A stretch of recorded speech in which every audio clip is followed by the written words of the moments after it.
I want to remind people, please support the poets. They have books. Sharon, you brought some books, right? Yeah. And Shetty has books. Okay, let's go into our open mic. I want to remind you too, next month, February 2nd, May 2nd, what am I saying? I'm in another dimension. I've been transformed by poetry. May 2nd, first Wednesday, we're going to be doing our open mic as a floricanto, flower and song, as Ms. Wakoyoko, Nahuatl poet said, the only thing human beings leave behind in the world after they have passed are their flowers and their songs, which is a word for saying, a way of saying poetry, their flowers and songs. So, May 2nd, invite you all back, 6 to 8, we'll be featuring a couple of friends and students of a dear poet who passed a couple of years ago, Alfred Arteaga, was a professor at UC Berkeley, some of you are from, so we'll be honoring him on his birthday, May 2nd, our Floricanto, so come, Alley Cat Poets in the Mission. Friday, this Friday, I will be reading and presenting a panel at UC Berkeley commemorating 40 years, 50 years, no?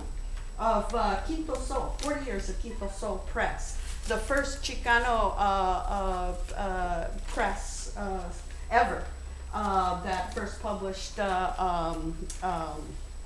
Rudolfo Anaya, Tomas Rivera, and on and on and on.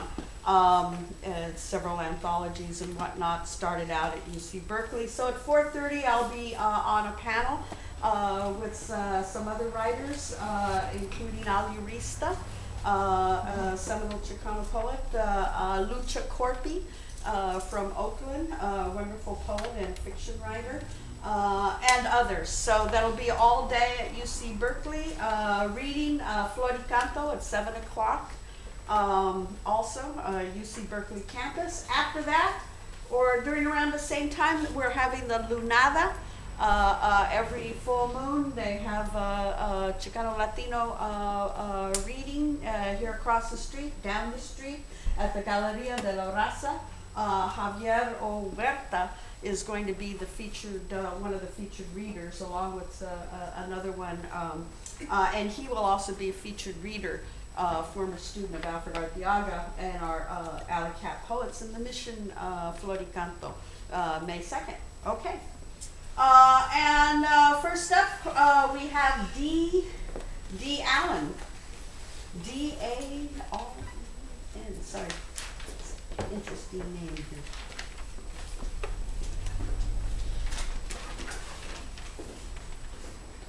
I'm only going to do one poem for tonight. This is a new one called Hoodie. Normally, whenever fog rolls in from the bay, it devours the city whole. A sudden temperature drop, everything turns gray. Vibrant colors fade inside a cloudy, frigid mass. That's the time I reach for my hoodie, sliding it on one sleeve at a time, and finally the cowl, covering my bald head in warmth, fastening up the zipper. Today I wear my hoodie for a different reason. I'm in mourning for a boy I never met. He wore a hoodie too, for the last time. The watchman's pistol, hot from firing. The watchman's mouth, dry from lying, cast himself in the role of a victim, screaming self-defense in the faces of cops. No charges. Moments after, premeditated chase and attack. Moments after, tuning out words of warning from the police, telling them to stand down more than once. Yes, the watchman's protected his block from an apparent threat to him. A wandering boy armed with a cell phone and a bag of Skittles. The watchman's gun, when drawn, is also a blade, able to cut an average human lifespan down to 17 years. Yes, the watchman stood his ground, as Florida law suggested. making walled Twin Lakes safe for white privilege. One black father loses a hero. One black mother has an empty bedroom where her son used to be. One black family moves to defend one of theirs from double murder. First by the watchman, now by the press. First his body, now his rep. The American South has no respect for black life. Today, I wear my hoodie because I'm in mourning for a boy I never met. He wore a hoodie too, for the last time.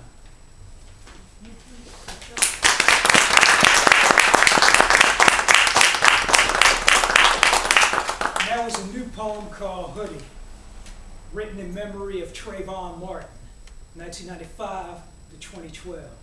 Rest in peace. I'm D. Allen, you're the crowd. Thanks for listening. Barbara Saunders?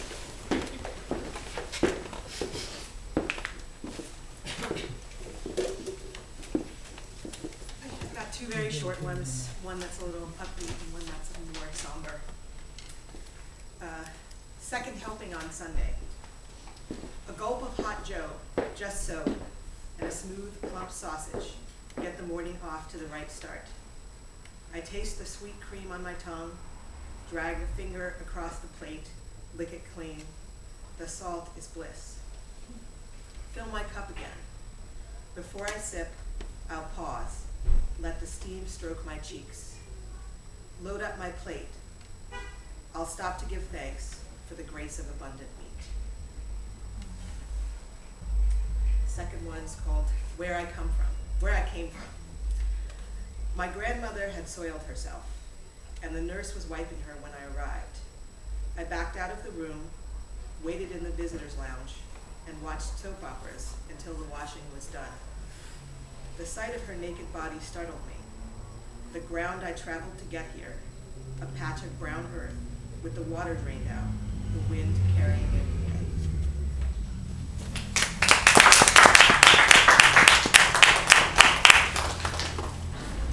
Next poet was our featured poet, starting off this series, along with me, Lorna D. Cervantes, Jim Powell.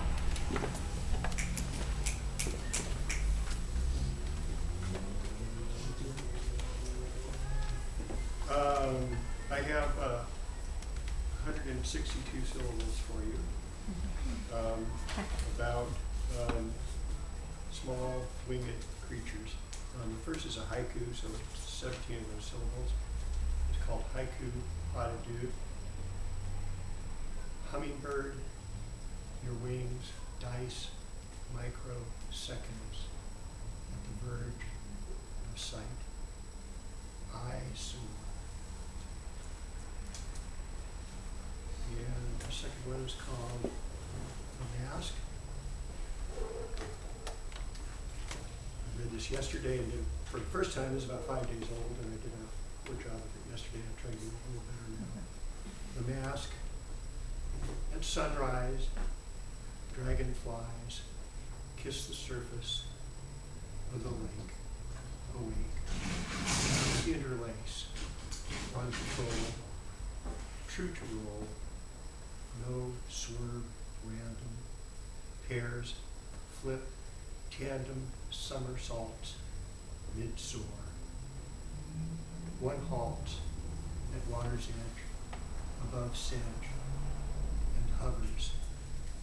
The face is blue and sorry, the goggle eyes gaze back.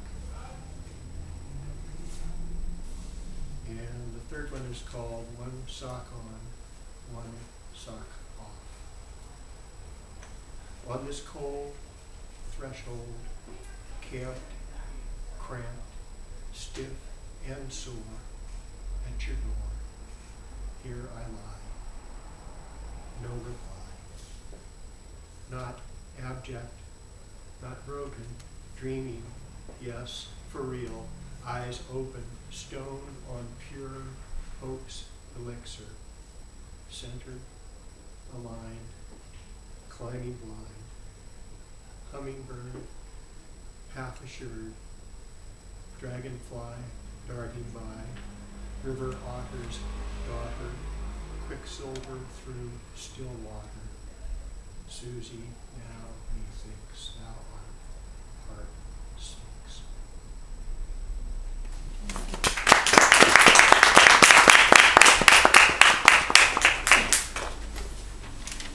Next, Araceli Madrigon.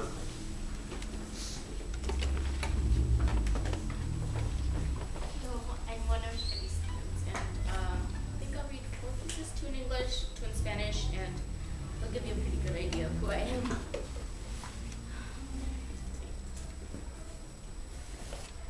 There are moments in your life that you remember with painful precision, moments that define you. My parents' life is full of images and sounds, memories seeped into my skin, engraved in my heart. And if you look closely, you can see them in my eyes and hear them in my voice. For on my skin are the bruises of violence, the uninvited hands that forced her to flee.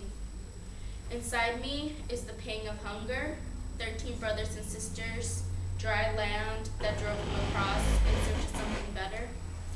On my skin is 20 years of labor, stretched skin, the birth of 2 daughters, and the burn of cleaning products used to scrub foreign floors.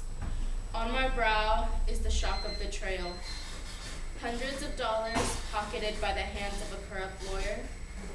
On me lands the accusatory finger, pointed at them like a gun.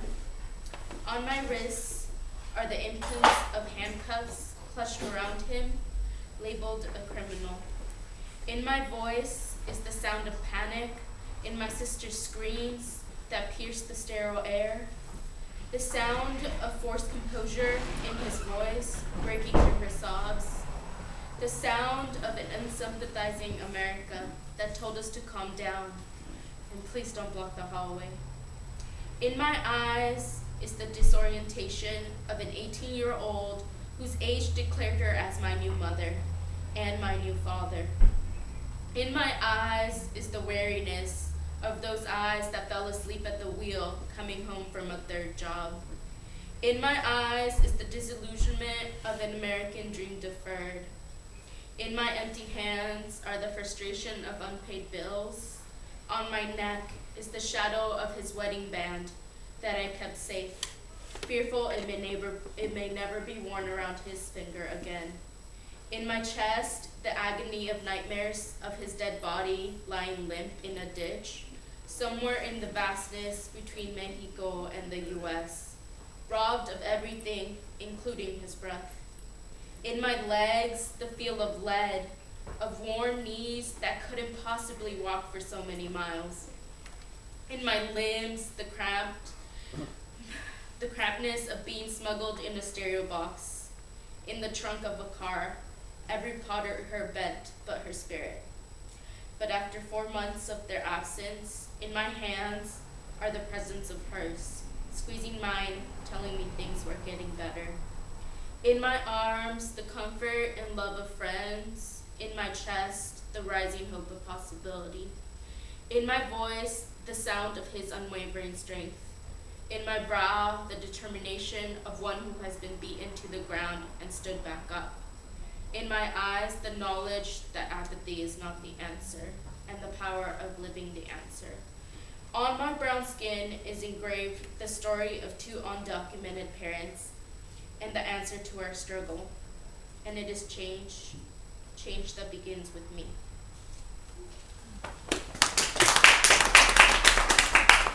These last 2 are a little shorter. For a while, I was intoxicated with my own pain.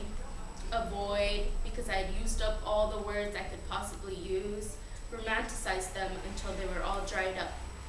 But now, I'm done dressing up my cuts. They heal best in the open. So now, I wear my scars out. My festering wounds oozing, skin stained in scarlet. Does it cause you discomfort? Well, I refuse to hide them, for the sake of your stomach. I need the face more than you do. I've been drowning for a while, but pretend doesn't live here anymore. She left, and took all her costumes with her. The ball gown with the smudge on the back, the pretty silk scarves that covered the self-inflicted bruises. No, now it's just me me and my hurt, me in my washed out jeans, me in my t-shirts I tore myself, me with no cover up on, me and my raw flesh, me and all my humanness.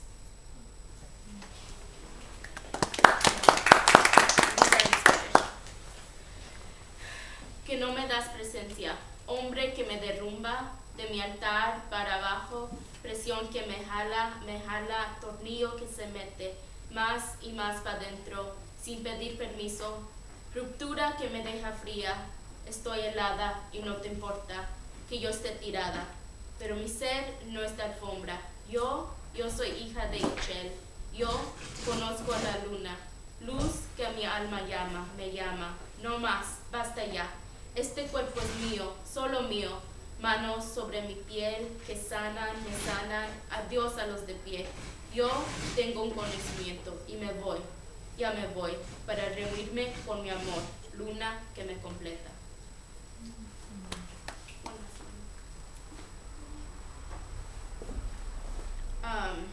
This one I actually wrote pretty recently. So I have this tendency of walking. I walk with my hands crossed in front of me and kind of like looking down. I'm sure there's a lot of reasons why, but I was walking down the hall and I saw another young Chicana walking the same way, and I just thought to myself, I know that walk. So out of that came this. Yo conozco esa caminada, brazos cruzados, cargando esos pechos maternos que en tu boca puedo ver, el temblor de sus gritos callados. Yo conozco esa caminada, brazos cruzados, cargando los pechos de tu madre, que en tus ojos veo reflejados los morados, verdes azules estrellados contra su piel morena, que en tu boca puedo ver el temblor de sus gritos callados.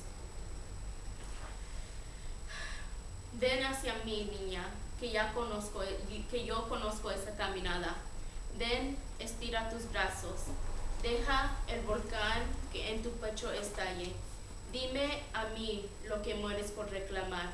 Dame a mí tus lágrimas cristalinas y en mí caderas desahógate. Ven hacia mí y ya verás que juntas nos libramos, mujer entre mujer.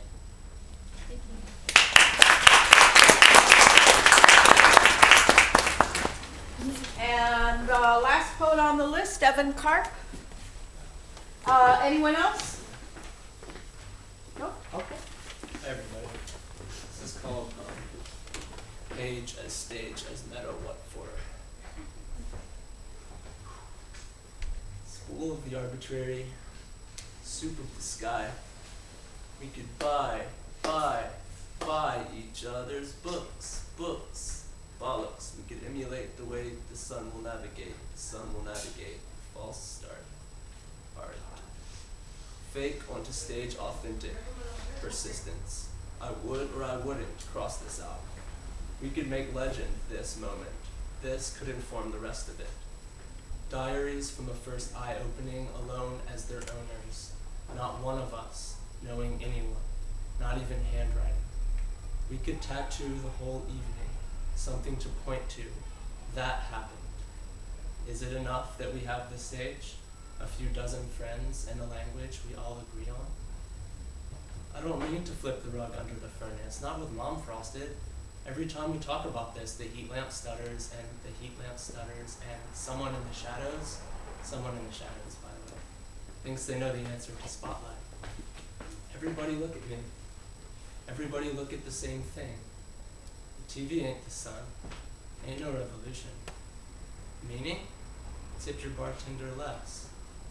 If we do all agree, to disagree we have to interact though. This civilization has no laws, but be here and help to define it. The stage. But all the writing you read is written in margins, by margins, for margins.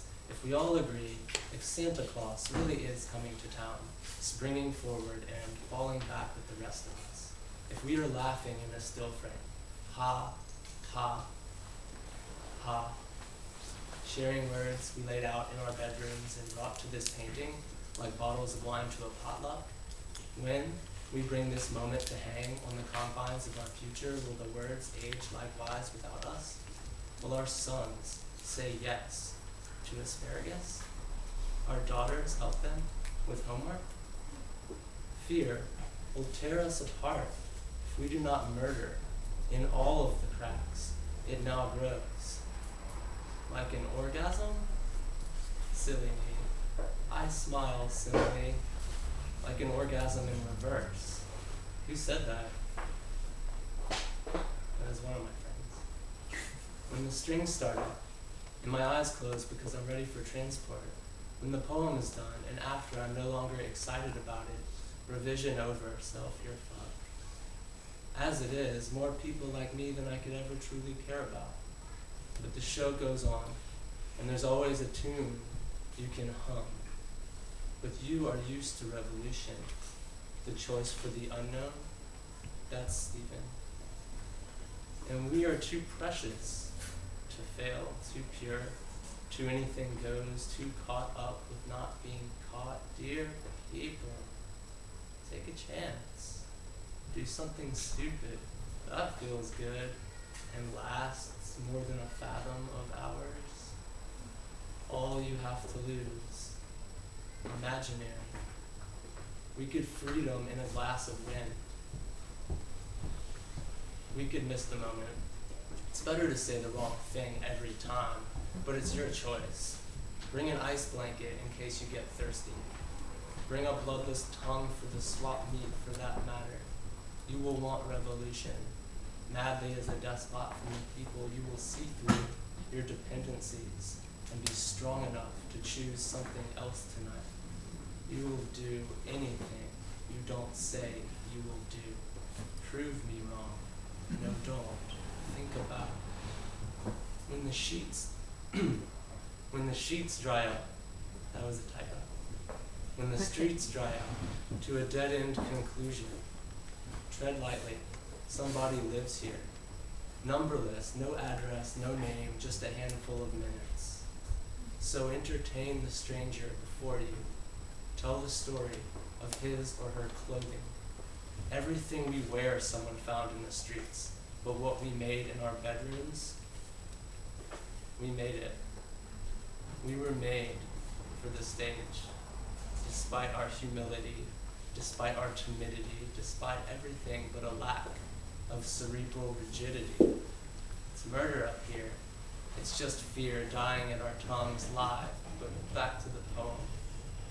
If it's fear you're after, if it's murder you seek, talk like an Egyptian. These are just the lean years. Thank you.